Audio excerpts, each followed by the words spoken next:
Hey, bonjour à tous et bienvenue sur le quart d'heure neuro. Et on innove un petit peu là, à partir de ce mois-là. On va vous proposer de temps en temps des invités sur notre quart d'heure neuro en fonction des questions plus ou moins spécifiques qu'on peut avoir et qui sortent un petit peu de notre champ. Donc aujourd'hui, une petite question relative au sport et au périnée. Quand je fais du sport, j'ai tout le temps besoin de faire pipi. As-tu des astuces pour les fuites urinaires lors de cette activité sportive?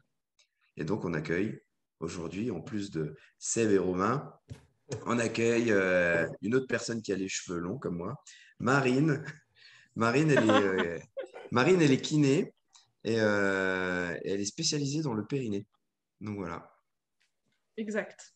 Qu'est-ce que tu peux nous dire sur qu'est-ce que ça t'amène comme réflexion, tout ça, Marine? Qu'est-ce que ça m'amène comme réflexion? Déjà, dans le principe, si on a des fuites urinaires pendant le sport, il y a deux possibilités.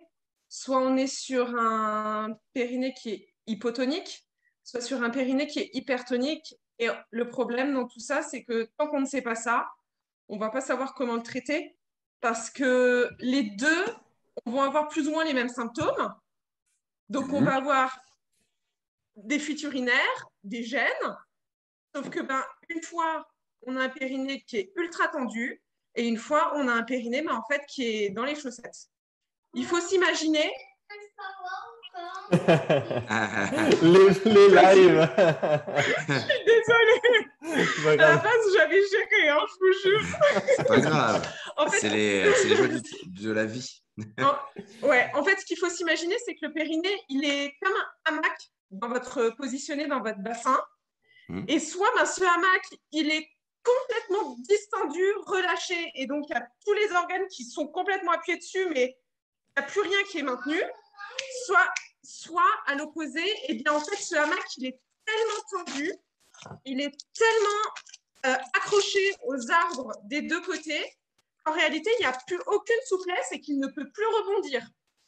Donc d'un côté, il est complètement bas, et il rebondit plus, il ne s'active plus en bas parce qu'en fait, il n'y a plus rien qui le maintient. Soit il est complètement retenu en haut et en fait, c'est comme si on était sur une dalle de béton et du coup, il n'y a rien qui fonctionne non plus. Et tant qu'on n'a pas la réponse à cette question, est-ce que c'est hypo ou hyper, on ne va pas savoir le traiter. Et surtout, ça ne se traite pas de la même façon. Ouais. Donc, la première astuce, c'est de savoir si c'est hypo ou hyper. Alors, c'est pas très compliqué, hein. Quelqu'un, ça se teste simplement manuellement, ou quelqu'un qui n'arrive pas à relâcher son périnée et qui n'arrive pas du tout à recontracter sur son périnée. C'est que c'est hyper. En général, on est quand même plus sur de l'hypertonique que sur de l'hypo. Parce que l'hypotonique, c'est qui est vraiment relâché, il arrive quand même à avoir des mouvements un minimum pour essayer de tenir, même s'il n'a pas assez de force. Alors que l'hyper, vu qu'il est tout le temps maintenu, en fait, il ne peut plus encore contracter encore plus. Et comment la personne elle peut faire, tu sais, pour sentir si son périnée, il arrive à le contracter ou pas, si justement il a des difficultés, tu vois. Comment lui, il peut s'en rendre compte au niveau, tu sais, Soi-même. de sa personne, ouais. Il y a une astuce? Elle est là toute la difficulté. On peut tester en faisant ces exercices de stop pipi. Donc, je me retiens quand j'ai envie d'uriner, à faire en test une fois aux toilettes, hein. Vraiment quand on est en train d'uriner, parce que c'est pas du tout un exercice de base, hein. Moi, je me suis déjà retrouvée avec des patientes qui rééduquaient leur périnée quand elles font pipi, à voir comment elles arrêtent, à s'arrêter, à relâcher. C'est une très mauvaise idée de faire ça parce qu'à un moment, on va créer de la rétention urinaire et on n'est plus bon du tout. Par contre, pour faire un test une fois de temps en temps, oui. En général, encore une fois, quand on fait ce test de stop pipi, si on arrive quand même un minimum à retenir le G, on est plutôt sur un hypotonique. Si on n'arrive même pas à retenir, on est sur un hypertonique. Ok. À un moment, il y a des médecins, il y a des gynécologues, il y a des sages-femmes, il y a des kinés qui sont formés. Des fois, juste pour savoir où on en est, ça peut être une bonne solution d'avoir un avis d'un professionnel dessus. Tu dis sage-femme, mais du coup, est-ce que ça touche que les femmes, ces problèmes de périnée? Non. Alors, c'est bien de poser la question parce que, oui, messieurs, vous avez un périnée. Alors, anatomiquement, vous n'avez pas le même problème parce que vous n'avez pas de problème de descente d'organes. Vu que chez vous, ça ne peut sortir par nulle part. Mais vous avez le même périnée que nous.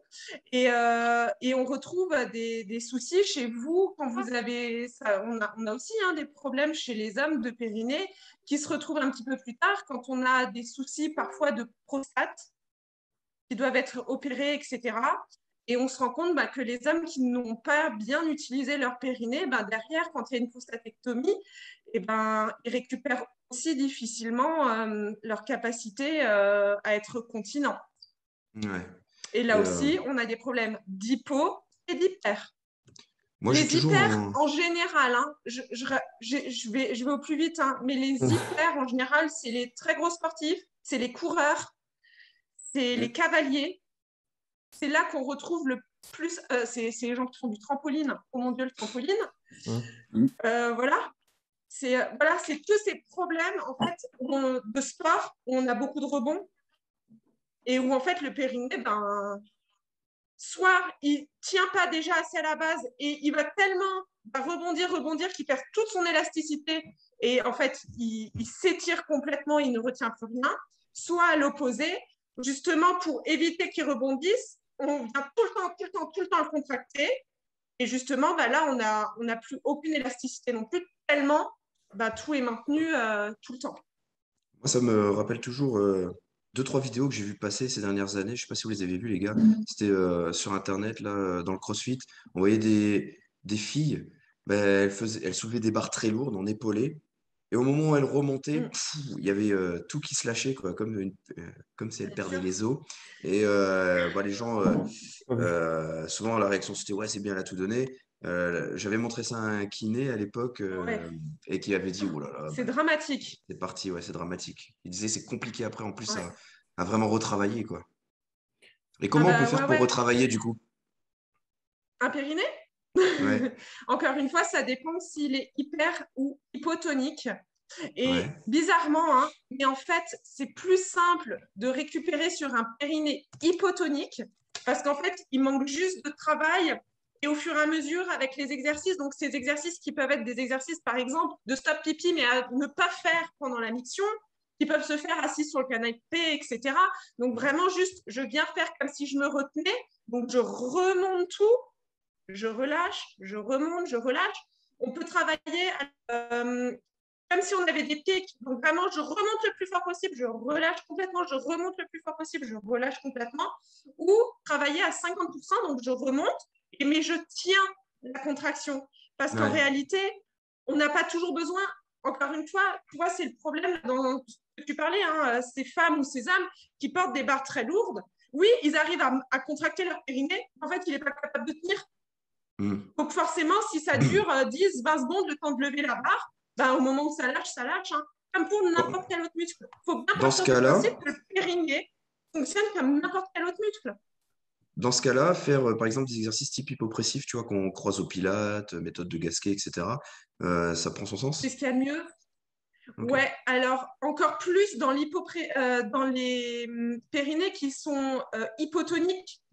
Parce que le fait de travailler en hypopressif va permettre, en fait, simplement en utilisant les abdominaux, en faisant remonter tous les organes pendant l'expiration. Donc, quand on expire, le principe de l'hypopressif, c'est quand même de rentrer le ventre, d'avoir cet effet, en fait, du nombril qui vient rentrer vers l'intérieur comme une coquille d'escargot, en fait, vraiment.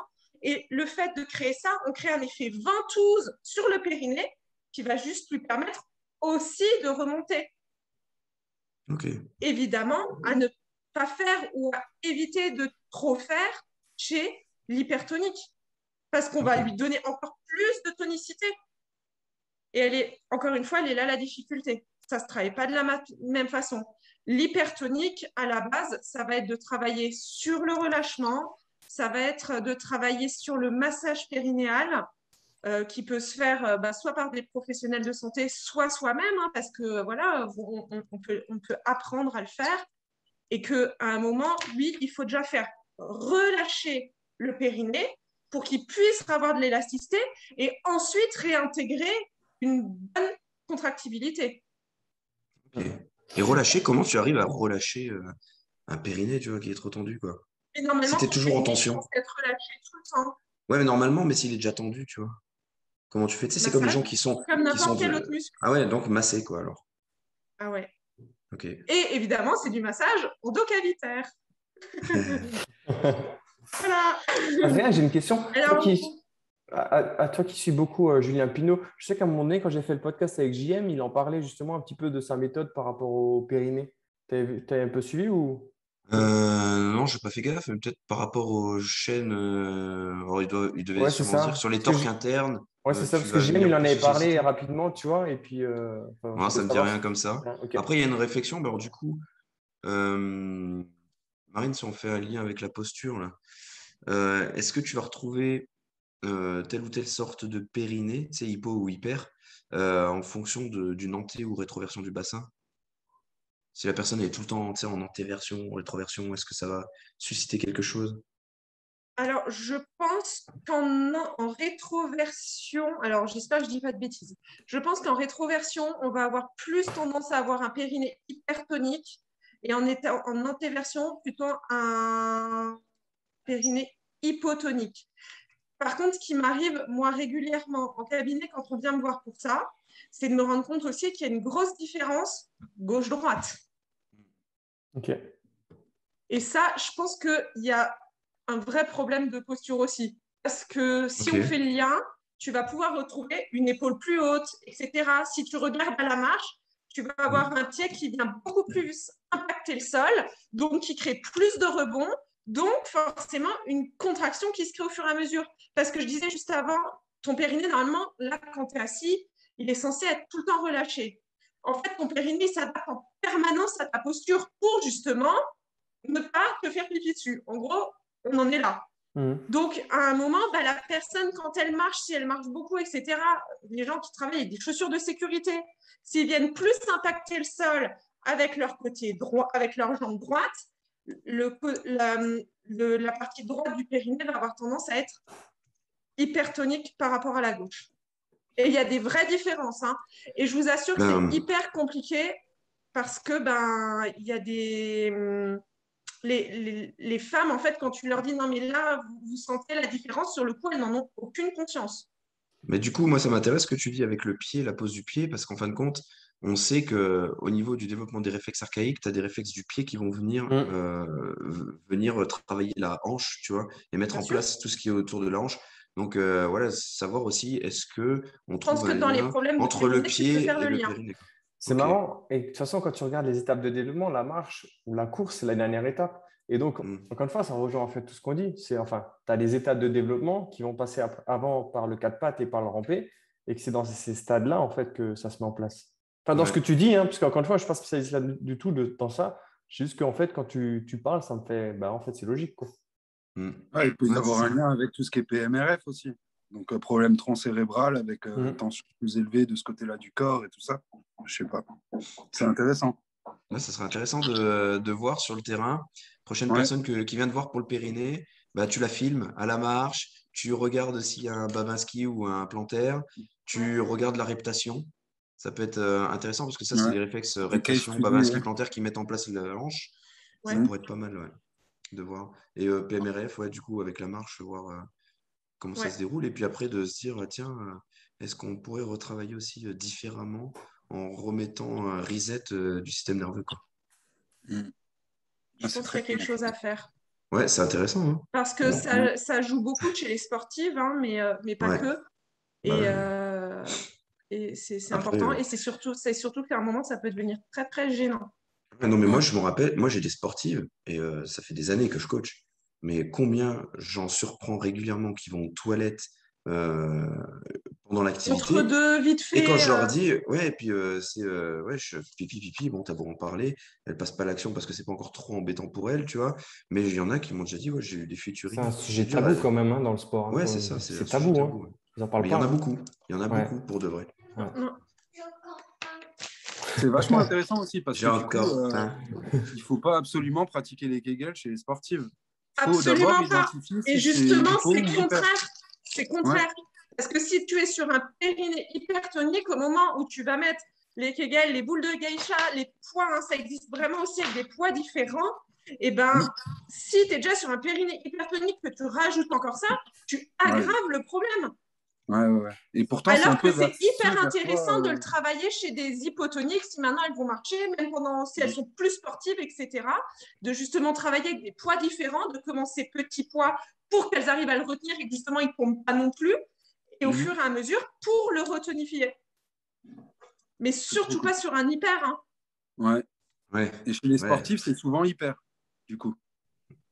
Plus souvent hyper que hypo, oui. À cause des impacts. Mais à tester comme tout, quoi. À tester, ouais. Parce que après, ça dépend aussi s'il y a eu des accouchements, ça dépend de leur position, ça dépend de plein de choses.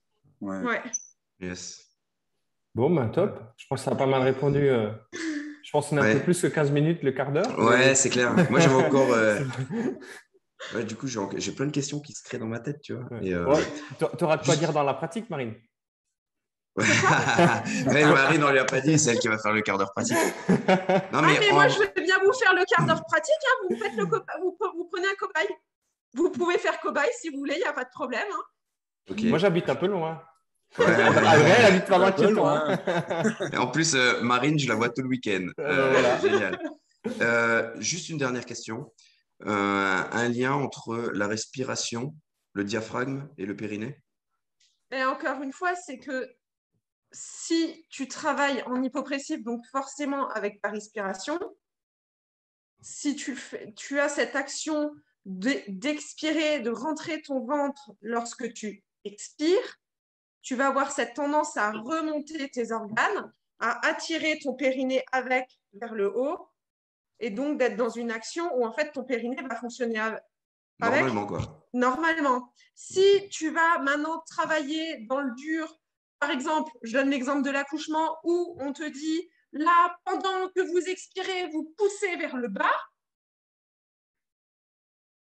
Au secours. Ouais. Sauf qu'il y a beaucoup, dans le sport, on le voit beaucoup, hein, où on travaille sur l'expiration en forçant. Donc, on vient non seulement contracter les abdominaux, pousser vers le bas, et donc, on perd complètement ce principe de rebond du périnée. Hein. Ok. C'est super intéressant. En tout cas, merci Marine. Donc, Marine, peut-être que ce sera Marine qui nous fera le petit quart d'heure pratique, avec grand plaisir. Et voilà, je pense qu'on a répondu plutôt pas mal à la question. On se retrouve donc mercredi pour la pratique neuro. Et merci Marine d'être venue. Et à la prochaine. C'était avec plaisir. Ciao, ciao. Merci les gars. Bye. Salut. Salut. Ciao, ciao.